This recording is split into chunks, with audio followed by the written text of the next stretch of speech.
What's up, guys? Mike here from The Art of Guitar, here with a hypothetical situation for you guys today. Pretend you just joined a band. It happens to be Def Leppard, and you're the second guitar player, and they come to you with this riff. Think about what you would play over the top, okay? 2, 3, 4.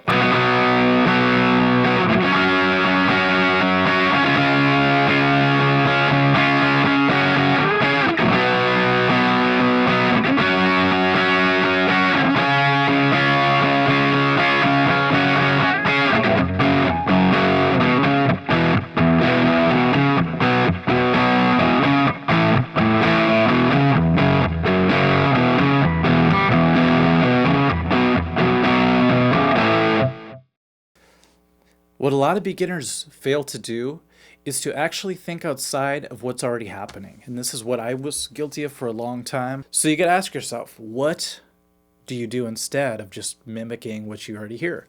Well, sometimes you have to think more like you're writing parts instead of you're just following the progression or the rhythm. And to do that, there's a couple ways. I'm gonna show you actually what Def Leppard did for the second guitar part. But then I'm going to show you how it was derived as far as theory goes, and then you can see that it's not as difficult as you think. So check out really quick with all the tracks what is actually happening in the tune, okay?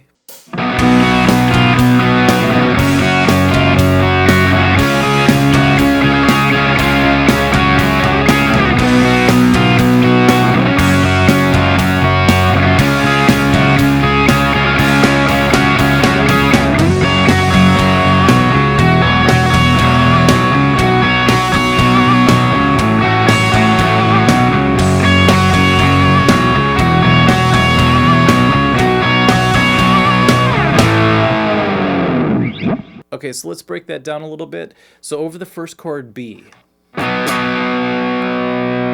going like this. And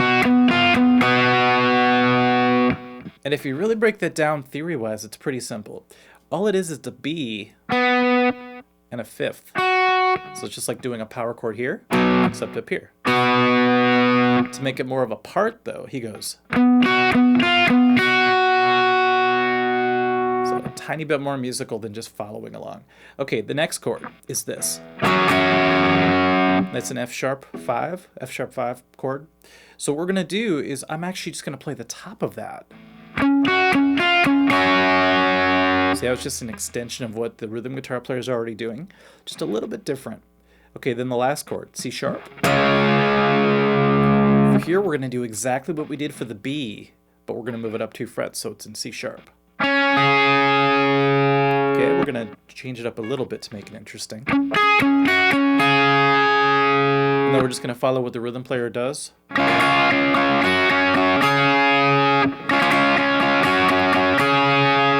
we're going to come back to the beginning part.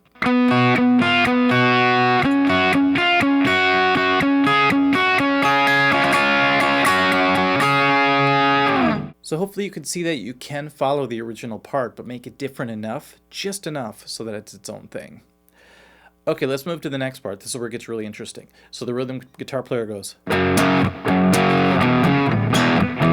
the chords are F sharp, E, B, and A.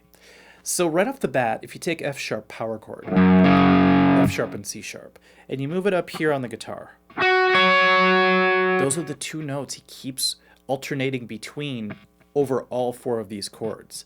So if you just listen, of course this is going to sound good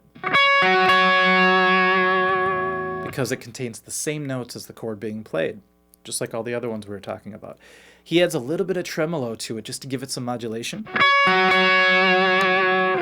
It's that total Def Leppard sound. So oftentimes you can play the same notes over the top of 4 different chords in this case, and it'll just sound more interesting. It doesn't have to change with every single chord. So what does he do? He just plays those same 2 notes, F sharp and C sharp, and just sort of changes them up a little bit.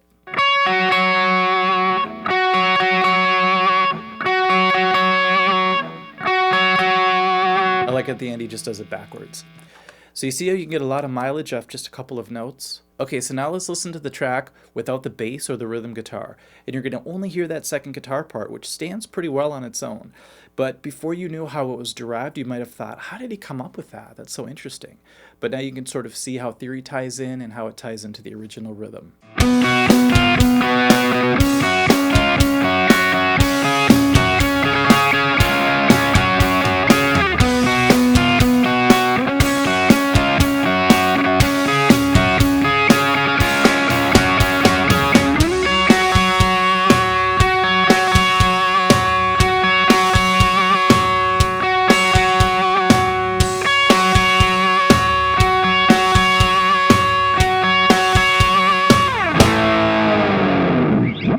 quick, there's another way that I like to come up with second guitar parts, and that's just the listening method.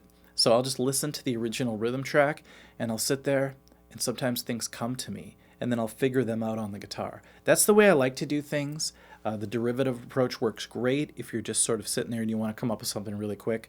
But I really like to do the listening approach because to me it's a little more creative in the end. But either way can work, obviously. So it might be hard to do because you might have Def Leppard imprinted in your brain the way it is.